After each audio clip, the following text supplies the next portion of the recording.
Hey everyone, welcome back to another episode from Pro Engineering. If you are a fan of the WPL D12, well, my friends,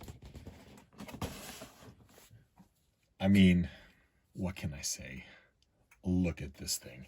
I love vans and I love tiny cars. This is perfect. It's a tiny van. What else could you want? Let's open this up. Now this is direct from WPL, and I kind of like buying from those guys because they package everything really nicely and they've got really good customer support. So this little guy, I forget what he's called actually, but let's go ahead and open it up. Ooh. Oh my goodness. Look at you. Okay. It's just, oh my gosh, I love little vans. Look at this. Oh boy, it's a lot lighter than you'd think. It's really light. Oh, this is really cool. The little exhaust pipe, I believe. Oh my gosh, yeah. If you turn it, there's our battery. This is a better design than the D12 because on that, the spare tire kind of has a little clip, and I've had it fall off before. But this is a really nice little touch. Spool in the rear axle.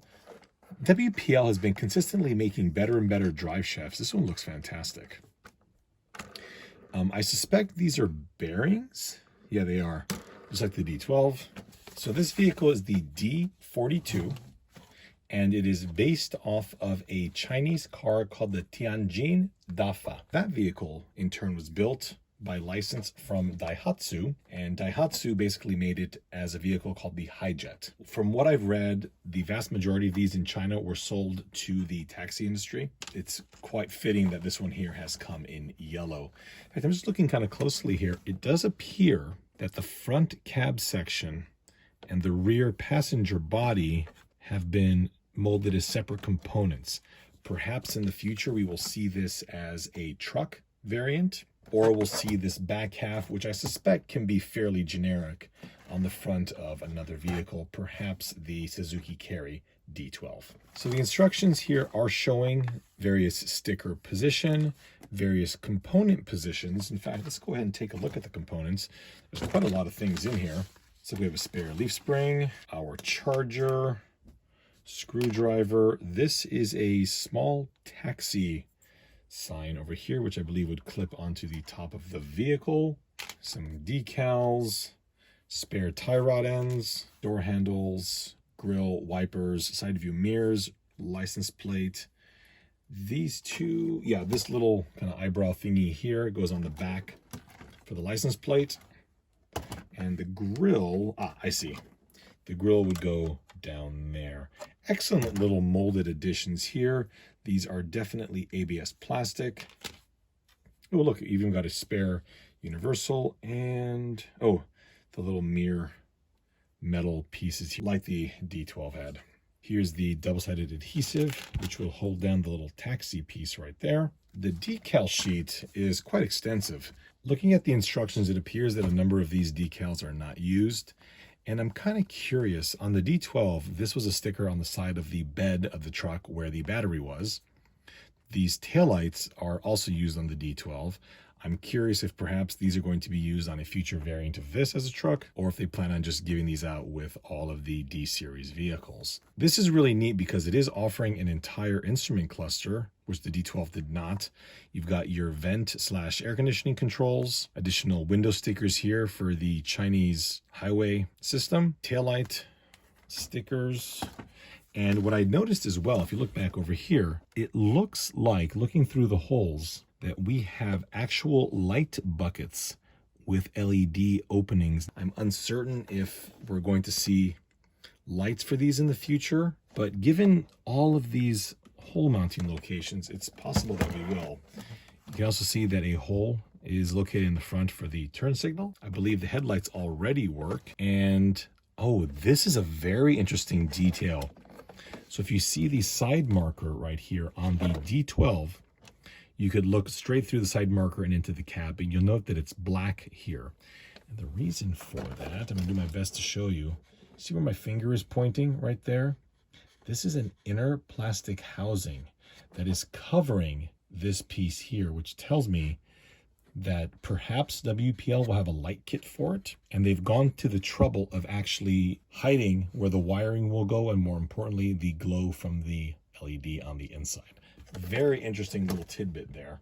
You'll have to forgive me. In this video, I do not want to install any of the trim pieces, as I'd like to paint this, or at least get a paint scheme going on, so we will omit this for now, but it is incredibly straightforward. It looks like if you'd want to get some additional scale appearance, you might want to tone down the gloss on some of these components. There is also a decal that will fit right in here on the sliding door rail on both sides of the vehicle.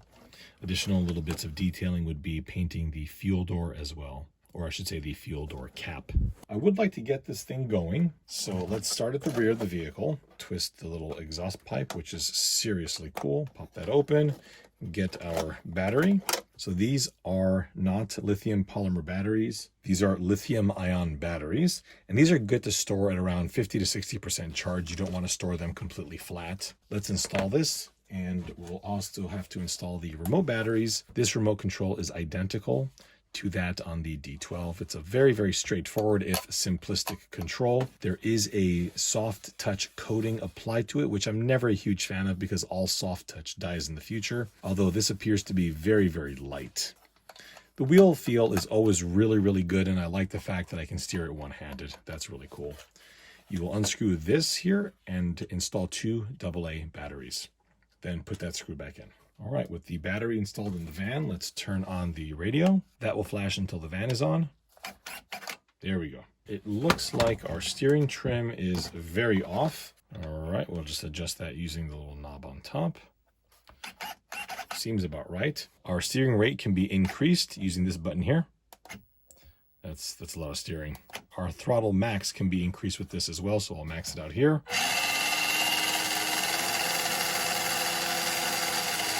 Lower, higher.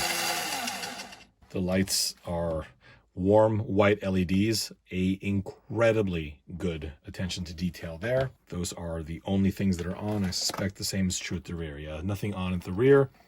I'm actually not going to install a light kit on this.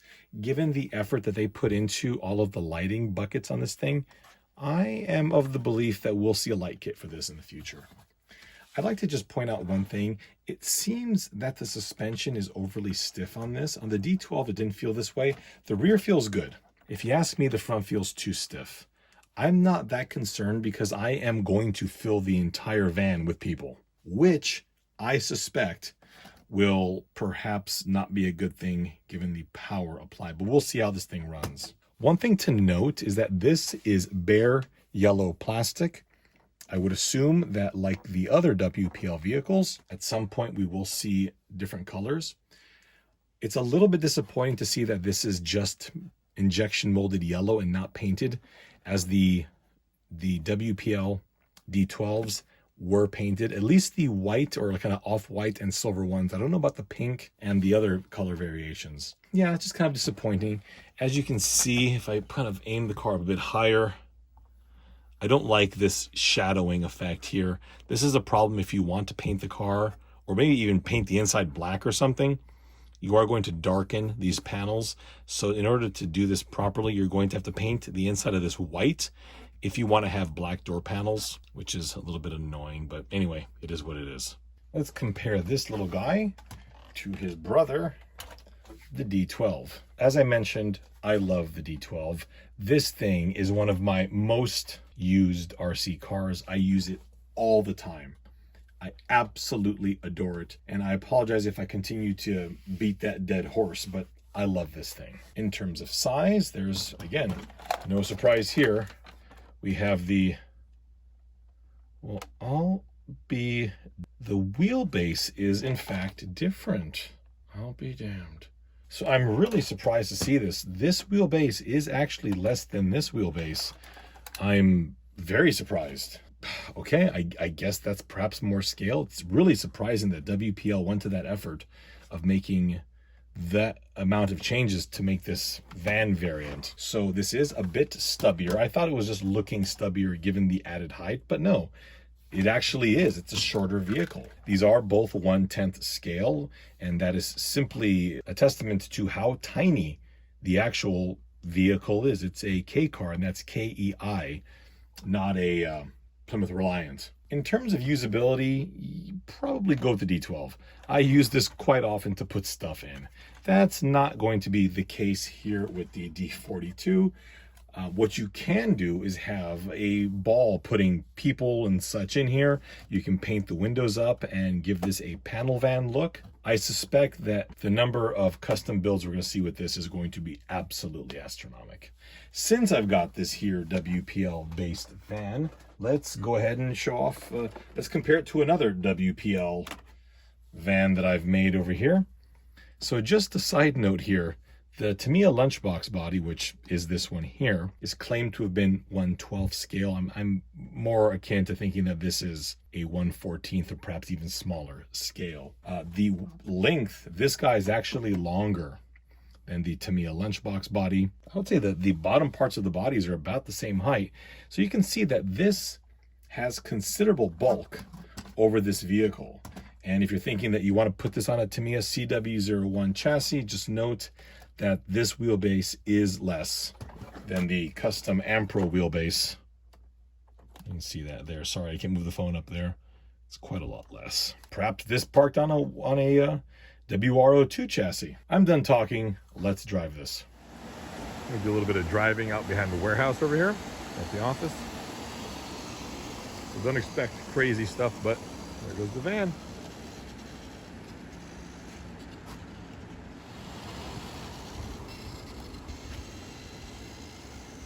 The steering trim adjustment's really responsive. This is not the maximum turning radius, this is just me. The maximum, as you can tell, the car is just gonna fall over if you turn fast like that. Let's increase it to its other setting.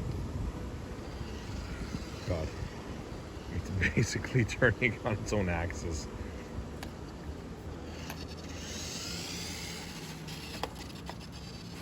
A little bouncy there.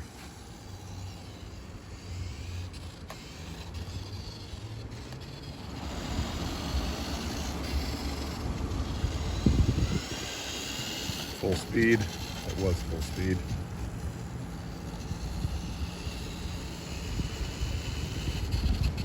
The funny thing is the sound it makes kind of sounds like what you'd expect a real one to sound like. It's kind of high revving. Not much speed coming out of it. There's not much body lean, which I suppose is good.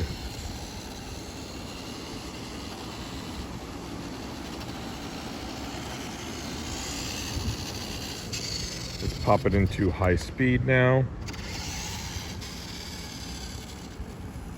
I don't know if it's just me or what, but the truck seems to have more power. I'm not thinking about speed, I'm thinking about actual torque than the D12.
My initial thoughts here on the drive. Actually, before I say anything else, I did notice that there's a little plug back here. I'm wondering if that's for some future upgrade. I don't know. I did want to mention how this thing drives.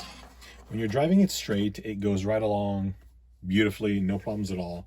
But if you turn tight, the inside wheel kind of hops up a little bit, and I'm just terrified the thing's gonna roll over. This is with the normal steering angle, not with the exaggerated steering angle. If you have any desire to use this thing for drifting, really ensure that the floor it's on is really slick. Again, driving the thing normally and keeping the steering within reason, the van seemed perfectly stable, but turning it tight, I was terrified it was gonna roll over. So just keep that in mind. And I think that when I add people to this vehicle, I don't know, it's gonna add them kind of high. So the CG, it's not really gonna raise the CG, but it's not gonna help things. I also noticed one additional thing in here. See how low the steering wheel is, like it's coming into contact with the driver's seat? I think I know why they did that. I feel like they raised the seat to clear probably the electronics enclosure here on the inside. So I think it's still doable, but just know if you're gonna put a driver in here, their legs might be a little bit modified. I do have to admit, I love it. It isn't that particularly of a dynamic chassis. It's very basic. It's rear drive, no differential, but the suspension is more than acceptable. I'm excited that we'll see more lighting features with this van. As I've said for quite a long time, I'm a big fan of WPL. I think I own like 7 or 8 WPL vehicles, and their quality since the beginning has improved astronomically. Early WPLs were kind of cheap, crappy electronics, really chintzy mechanical components in the driveline, but now forget it. Now you're getting things with really high quality control, excellent fit and finish, great, absolutely great electronics, and these stunning, in this case here, licensed body. So WPL has really gone from creating cheap little throwaway RC cars to really scale looking vehicles. Again, this little guy is 1/10 scale. So if you've got a collection of 1/10 scale vehicles, well, guess what? Now you can get yourself a tiny 1/10 scale van. If you are interested in this vehicle, there is an affiliate link in the description. And if you do get one, please tag me on Instagram and show me what you're doing with it. I can't wait to see all the custom builds that are going to be done with this van. Folks, thank you all so much for watching, but if you'll excuse me, I have some more driving to do.